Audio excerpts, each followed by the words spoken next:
Good afternoon, দেবলিনার রোজ নাম যায় তোমাদের সবাইকে আরও একবার অনেক স্বাগত আমার ঘুরতে যাওয়ার ব্লগের। এটা দ্বিতীয় ব্লগ। তোমাদের সবাইকে এই ব্লগে জানাই অনেক স্বাগত। আমরা যে দাদার বাড়িতে এসেছি সেখানে খাওয়া দাওয়া শুরু করে দিয়েছি, দেখলেই খেয়ে দিয়ে বেরিয়েও পড়েছি। বেরোলাম একটা উদ্দেশ্য নিয়ে, কিন্তু সেই উদ্দেশ্যটা সফল হলো না। প্রথমেই আমরা খেলাম মার, মানে যেটা ভাবি সেটা হয় না সব সময় সবার সাথে। তো আমাদের সাথেও সেরকম হলো, ওই জন্য তাড়াতাড়ি করে দাদার বাড়িতে খেয়ে দিয়ে রেস্টটাও খুব একটা নিইনি, কারণ তোমাদের আগের ব্লগেই বললাম যে দিল্লিতে একটুখানি ঘুরবো। তো সেই হিসেব মতো গাড়িও একটা কয়েক ঘন্টা হিসেব করে একটা গাড়িও বুক করা হলো। তারপরেই যে রাস্তায় বেরিয়েছি, রাস্তায় বেরিয়ে জানতে পাচ্ছি, যখন একটা জায়গায় যাচ্ছি জানতে পাচ্ছি হোলির জন্য প্রায় সমস্ত জায়গা বন্ধ। এবার আমাদের সবার মাথায় হাত, কারণ বেশ কয়েক ঘন্টার জন্য বুক করা হয়েছে, মানে মোটা টাকার বুকিং আছে গাড়ি। এবার কি করা হবে, আর সে বুকিং ক্যান্সেল করলে কি টাকা ফেরত দেয় সেই জিনিসটা আমাদের কাছে জানা নেই। এবার ড্রাইভারকে বলতে সে বলল হয়তো দিতে পারে, আবার নাও দিতে পারে। তো তখন দোমনা করে বললো ঠিক আছে চলুন ছেড়ে দিচ্ছি, হয়তো দিয়ে দেবে। মানে ওখানে ড্রাইভার একটু চালাকি খেলে দিল। বাইরের জায়গা বুঝতেই পারছো, আমরা নতুন। আর এই দেখো ইন্ডিয়া গেট, বাইরে থেকে দেখে নিলাম, পুলিশ আছে, চারিদিকে ব্যারিকেড বন্ধ, দেখতেই পাচ্ছ। বেরিয়েছিলাম ঘুরবো বলে, কিন্তু সে আর হলো না। যখন ও তাড়াহুড়ো করে আমাদের স্টেশনে নিয়ে চলে গেল, যখন স্টেশনে গিয়ে লক করলো তখন আর 1 টাকাও ফেরত পাওয়া গেল না। আমি প্রথমেই বলেছিলাম যে গিয়ে এতক্ষণ ওয়েটিং রুমে বসবো কেন, তার থেকে ওই দাদার ওখানেও রেস্ট নিতে পারতাম। তার থেকে চলো যখন এসি গাড়ি টাকা দেওয়া আছে, আমরা প্রত্যেকটা জায়গার ভেতরে ঢুকি না ঢুকি, আমরা গাড়িতেই ঘুরতে থাকি, টাকা যখন দেওয়া আছে। তো সেই ড্রাইভার দাদা নিজের দিকটা ভেবে করে দিল আমাদের সঙ্গে একটু চালাকি। তো করো আমাদের সঙ্গে চালাকি করছো, করো, নিজেও একদিন ফাঁকে পড়বে, সেটাই হচ্ছে কথা। তো মাঝখান থেকে কয়েকটা টাকা একটু লস গেল, কিছু করার নেই। তো খানিকটা মন খারাপ নিয়েই চলছি এখন আমরা মানে ইয়ের দিকে, স্টেশনের দিকে। ওখানে গিয়ে ওয়েটিং রুমেই ওয়েট করবো, আর তো কোনো হাতে অপশন নেই। আর দাদার বাড়িতে ফিরে যাব না, কারণ আরও যাব আবার আসবো, সে অনেক কেচ্ছার ব্যাপার। তার থেকে ওয়েটিং রুমে গিয়ে ওয়েট করবো এখন প্রায় 6-7 ঘন্টা। সেটাই একটা চিন্তা যে মেয়েটাকে কি করে কাটানো যাবে। আমরা বড় মানুষ, এধার ওধার সেধার করে কাটানো যায়, একটা ছোট্ট মানুষ একটা জায়গায় বন্দি থাকতে কারই ভালো লাগে বলো। তো যাই হোক, আমার মেয়েটা তো খুব একটা ওরকম নয়, খুব কোঅপারেট করে আমাদের সঙ্গে, তো সেরমভাবেই অ্যাডজাস্ট প্রায় করে নেবে আশা করছি। তো মন খারাপ নিয়েই গেলাম, 1-2 জায়গায় ঘুরি। দাদা বলছে আজ তো হোলি, সব জায়গায় বন্ধ হবে। আমাদের আর কারো মাথায় নেই হোলিতে যে সব কিছু বন্ধ থাকবে, কারণ কতবারই আর দিল্লি এসছি, আসি তো নেই। তো একটুখানি গন্ডগোল হয়ে গেল, একটুখানি বিপদের মধ্যে পড়ে গেলাম। কিছু আর করার নেই, যে ওয়েটিং রুমে সবাই বসে আছি, ওয়েট করছি, আর মাঝে মাঝে একটু মুখও চালাচ্ছি। জানো তো, বসে থাকলে একটুখানি খেতে ইচ্ছে করে, এটা ওটা সেটা, আর তীর্থে কাকের মতো বসে আছি। আমরা বসে আছি আর সাথে অনেকেই বসে আছে, কিন্তু সবাই উঠে চলে যাচ্ছে জানো, আমরাই শুধু বসে থাকছি। নতুন আমাদের সঙ্গে প্যাসেঞ্জাররা আসছে, তারাও একটুখানি ওয়েট করছে, উঠে চলে যাচ্ছে। আমরা আমাদের জায়গায় গেটে বসে আছি। আর এদিকে দেখো তোমাদের হিয়ারানি ঘুমিয়ে গেছে ওয়েট করতে করতে। আমি বললাম দুপুর বিকেল একটু সময় ঘুমিয়ে নে, নাহলে সন্ধে হলেই হ্যাঁ করবে কখন ট্রেন আসবে।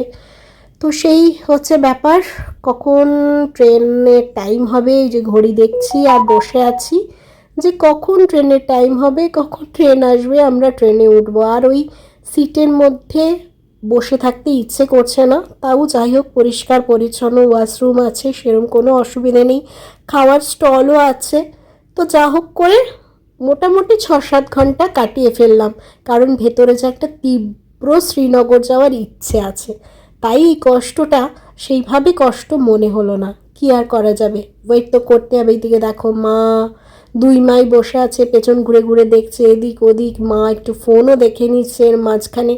এই দিল্লি পেরিয়ে গেলে তো আর এই সিমগুলো কাজ করবে না, সেটা একটা হচ্ছে মহা বিপদের ব্যাপার। কারণ ফোন না কাজ করলে তো জানো আজকাল ভীষণ একটা চিন্তার বিষয় হয়ে দাঁড়ায়, আমাদের কাছে ফোনটা ভীষণ একটা ইম্পর্টেন্ট জিনিস। তো এবার মনে হচ্ছে সময় এসেছে, মানে ওয়েট করার সময় শেষ হয়েছে, ট্রেন এসে গেছে। এই যে আমাদের হচ্ছে রাজধানী নয়াদিল্লি টু জম্মু, এই যে রাজধানী এক্সপ্রেস। এবার আমরা ট্রেনে উঠে যাব, তারপরে শান্তিতে খাওয়া দাওয়া করে ঘুমিয়ে পড়ব। তো চলো এবার ট্রেনে ওঠা যাক, জার্নি শুরু করা যাক। আমি মামা এখন তো দাও চকলেট দাঁড়া হাত ধোয়ার সব ব্যবস্থা ট্রেনে উঠলাম, 8:30টায় ছাড়বে, ভোর 5টায় গিয়ে নামবো। প্রচণ্ড গরম লাগছে, সেই ওইদিকে চলে গেছে, এদিক থেকে এদিকে।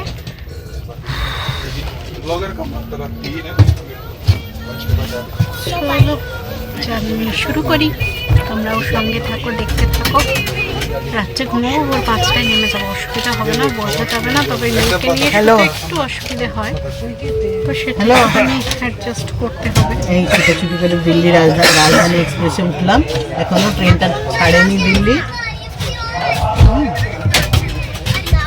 এই যে ট্রেনের ভেতর থেকে তোমাদের নই দিল্লি স্টেশনটা দেখিয়ে দিলাম, বুঝলে। এবার ট্রেন ছাড়বে, তারপরেই খাবার এসে যাবে। এই দেখো খাবারও এসে গেছে। আজকে একটাও লোয়ার পাইনি, ওই জন্য আপারই মেয়ে আর আমি উঠে গেছি। মেয়েকে খাওয়াবো, নিজে খাবো। চিকেন একটা ভাজা, আলু ভাজা, মটরশুঁটি দিয়ে ভাজা, ডাল, জিরা রাইস আর পরোটা। মেয়েকে একটু চিকেন দিয়ে পরোটা খাইয়ে দিচ্ছি, ভাতটা তো খাবে না, সেই জন্য আর জোরও করিনি। এই যে ডালটা দেখো, মোটামুটি খাবারের টেস্ট ছিল, খারাপ বলবো না যে খাবারের টেস্ট খারাপ। এবার ট্রেনে যে যে খাবার খেয়েছি মোটামুটি ভালোই ছিল, মানে ট্রেনের তুলনায় ভালোই এক্সপিরিয়েন্স ছিল খাবারের। এই যে নিচে সবাই বসে মোটামুটি খাবার এসে গেছে, তাড়াতাড়ি খেয়ে ঘুমিয়ে পড়বে, কারণ আবার ভোরবেলা উঠতে হবে। মানে এটা ভোরবেলা, মানে ভোরবেলা 4:30 পৌনে 5টা, মানে পৌনে 5টা থেকে 5টার মধ্যে হয়তো আমরা ঢুকে যাবো। দেখো সবাই শুয়ে পড়েছে, আর মেয়েকে আমি ঘুম পাড়ানোর চেষ্টা করছি, কিন্তু ছোট মানুষ, আবার দুপুরে একটুখানি ঘুমিয়ে গেছে, সেই অর্থে ওর ঘুম আসাটা বিশাল বড় একটা ব্যাপার, বুঝলি।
আমরা ভোরবেলা পৌনে 5টার আগেই পৌঁছে গেছি হচ্ছে জম্মু স্টেশনের বাইরে দাঁড়িয়ে আছে। এখন গাড়ি করে যাওয়া যাবে, এখানে বেশ ঠান্ডা আছে। মেয়েকে পরিয়ে দিয়েছি। Good morning. Good morning. তুমি কোথায় এসছো? কাশ্মীর। এখন আমরা জম্মুতে আছি, বৈষ্ণো দেবী মন্দির যাব। এই হচ্ছে জম্মু স্টেশন। টাইমের আগেই আমাদের ট্রেন ঢুকে গেছে। ভোরবেলা সবাই ঘুমোচ্ছিল, আমি উঠে সবাইকে ডাকলাম, কি গো তোমরা নামবে না? তখন মোটামুটি সবাই উঠে, এখানেই যেহেতু লাস্ট স্টপেজ, তো সবাই ধীরে সুস্থে জিনিসপত্র ঢুকিয়ে নামা আরম্ভ করলো। আর বাইরে বেরিয়ে একটুখানি বেশ ঠান্ডা আছে এখানে এখনো পর্যন্ত। তবে জম্মুতে কি বলতো, সকালটা রাত্রিটা একটু ঠান্ডা থাকে, দিনে প্রচণ্ড পরিমাণে গরম। এই যে গাড়ি করে আমরা বেরিয়ে গেছি, আর রাত্রের শহর, যে কোনো শহর রাত্রে দেখতেই ভীষণ ভালো লাগে। আর এটা তো হচ্ছে পাহাড়ের শহর, এটা দেখতে ভীষণ ভালো লাগবে, কারণ রাস্তা দিয়ে যখন যাব পাহাড়, মাঝে মাঝে ঘর, আলো, এগুলো যেন চোখ জুড়িয়ে যাবে। আর এদিকে দেখো এখন অনেকটা সময়, প্রায় 6টা 6:30, তাও এখনও কিন্তু এদিকে আলো ফোটেনি, এখনও অন্ধকার অন্ধকার হয়ে আছে। আর পাহাড়ের আঁকাবাঁকা পথ দিয়ে এগিয়ে চলেছি, কখন কাটরা পৌঁছাবো। এই যে আমরা কাটরা বাস স্ট্যান্ডে পৌঁছে গেছি, এখানে চা খাচ্ছি, রুমে চলে এসেছি, রুম নিয়ে নিয়েছি, আর ডরমেটারি একটা রুম নিয়েছি, সবাই একসঙ্গে থাকবো। এই যে বড় বড় বেড বালা রুম, 5 জন আর বেশি, 5.5 জন হয়ে যাবে। এবার বাবা স্নান হয়ে গেলে এবার সবাই একে একে স্নান করে একটু কিছু খেয়ে হাঁটা শুরু করবো। এই হচ্ছে আজকে রুটিন। আর সবাইকে জানাই গুড মর্নিং, দেবলীনার রোজ নাম চাই, সবাইকে অনেক স্বাগত। তোমরাও সঙ্গে থাকো বৈষ্ণোদেবী মন্দিরে ওঠার সময় যতটা পারবো তোমাদের সঙ্গে শেয়ার করার চেষ্টা করবো। কিন্তু প্রচন্ড ঘুম পাচ্ছে, রাত ভালো ঘুম হয়নি, আজকে রাত্রে নেমে খুব ভালো ঘুম হতে হবে। সোয়েটারটা নিয়ে যাও, জামা কাপড় সব বার করানো চলছে। তো চলো তোমরা সঙ্গে থাকো, দেখতে থাকে তোমার বুতলু।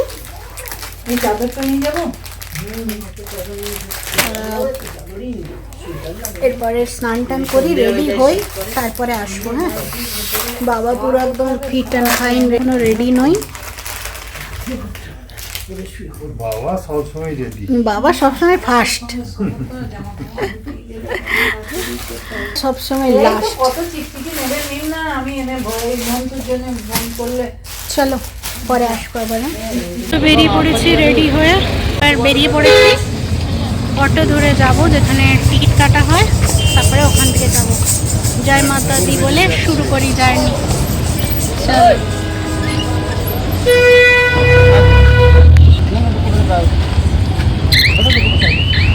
ব্যাগ দিয়ে দে, ব্যাগ দিয়ে দে।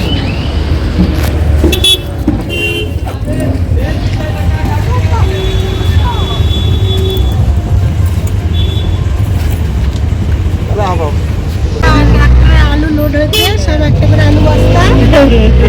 আর কাটতে হবে না তোমাকে। চলো, জয় মাতা দি। জয় মাতা দি। सारे बोलो जय माता दी, प्यार से बोलो जय माता दी।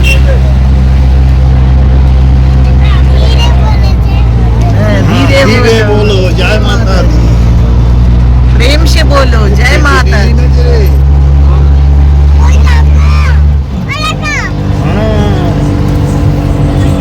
प्रेम से बोलो।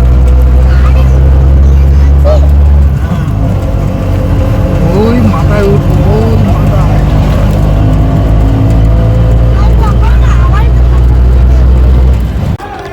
চলো শুরু।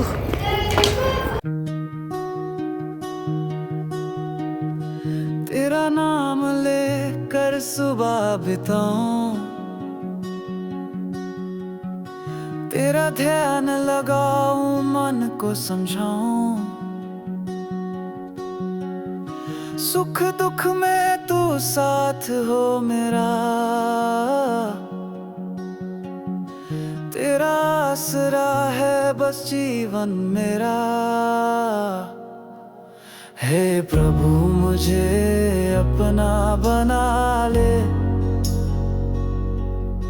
मेरे मन में अपना घर बसा ले, तेरे चरणों में बस जीवन गुजारूं, तेरी भक्ति में ही सफल मैं हो जाऊं,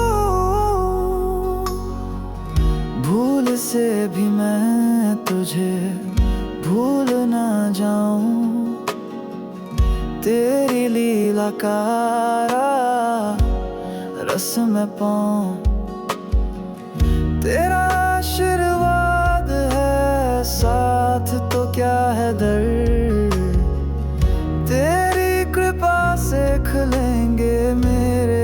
भी द्वार। हे प्रभु मुझे अपना बना ले, मेरे मन में अपना घर बसा ले। तेरे चरणों में बस जीवन गुजारूं, तेरी भक्ति में ही सफल मैं हो जाऊं।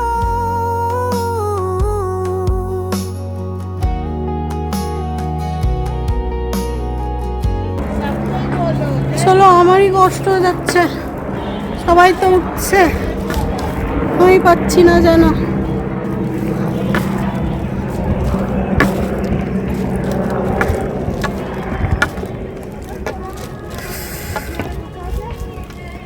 একদিকে রোদ পড়ছে, রোদের গরম আছে, একদিকে ঠান্ডা হাওয়া আছে, যত উপরে উঠছি মানে একটা মানে সহ্য না করতে পারা ওয়েদার বলতে পারো। আর সেই যে আমাকে গরম লেগেছে, সেই যে ঘাম দিয়েছে, তার মধ্যে ঠান্ডা হাওয়া শিরশিরানি, সেটার ভোগ এখনও করছি জানো তো। এখন আমার প্রচণ্ড শরীর খারাপ বাড়ি এসে, মানে এই যে ভয়েসটা দিচ্ছি, কথা বলারও ক্ষমতা নেই, কিন্তু ভিডিও তো তোমাদেরকে দিতেই হবে, তাই খুব কষ্ট করেই ভিডিওগুলো এডিট করছি এবং ভয়েসও দিচ্ছি। মানে প্রচণ্ড শরীর খারাপ আমার। এই যে রোদটা দেখতে পাচ্ছ না, আর আমাকে তো একটু ঘাম দেয়, সেই ঘাম, রোদ, ঠান্ডা হাওয়া সব কিছু মিলিয়ে মিশিয়ে আমি একদম কুপোকাত হয়ে পড়েছি। মেয়েরও ঠান্ডা লেগেছিল, তবে ওকে ওষুধ দিয়ে সামলে নিয়েছি, কিন্তু নিজেকে আর সামলে নিতে পারলাম না। এই যে সবাই মিলে আস্তে আস্তে উঠছি, বাবা পারছে না, বাবা পিছিয়ে পড়ছে, ভাই নিয়ে আসছে বাবাকে পেছনে, ভাইকে মানে বাবাকে আর বেটুকে, আমরা তিনজনে এগোচ্ছি। মা ওই দেখো শাশুড়ি মা পেছনে পিছিয়ে যাচ্ছে, আবার দাঁড়াচ্ছি মায়ের জন্য, আবার এগোচ্ছে, এই করছে। আর এইদিকে দেখো, যেটা তোমাদেরকে দেখাবো বলে, এই যে আমরা এত কষ্ট পাচ্ছি, একটা মানুষ উঠছি, আর এখানে দেখো 4টে মানুষ একটা মানুষকে কাঁধে কিভাবে লোহার ইয়েতে তুলে নিয়ে যাচ্ছে। সত্যি এটা দেখলে আমার প্রথম থেকেই, এটা তোমার দ্বিতীয়বার, প্রথমবারও এটা দেখে আমার ভীষণ খারাপ লাগছিল, আর এবারও সেম। আর এদিকে দেখো আমার মেয়ে আর হাঁটতে পারেনি, 10 কিলোমিটার হাঁটার পরে আর পারছে না, ওই জন্য পাপাইয়ের কাঁধে একটুখানি চড়েছে যে পাপাই একটুখানি কাঁধে নাও। আর পাপাইও আসতে পারছে না, দাদাইকে ছেড়ে, দাদাই পারছে না, দাদাইকে একটু ধরে ধরে আনতে হচ্ছে মাঝে মাঝে।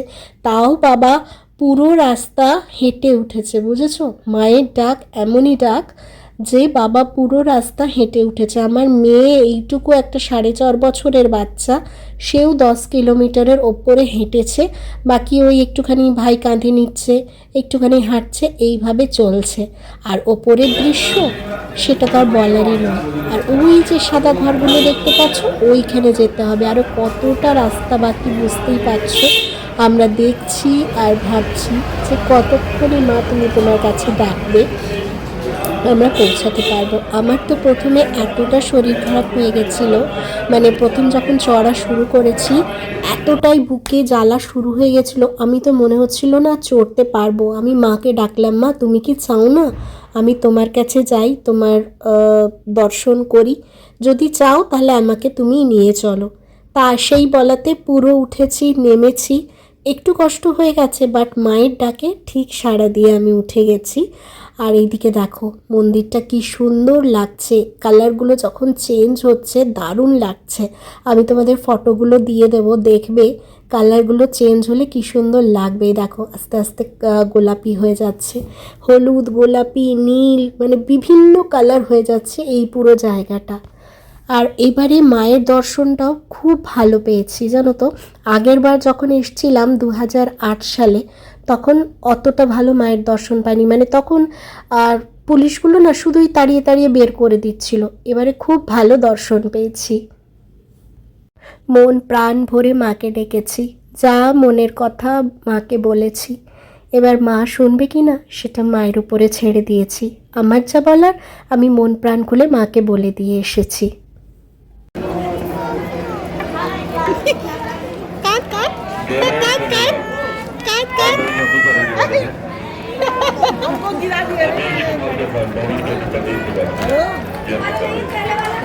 আমরা দর্শন করে জাস্ট এসে বসলাম।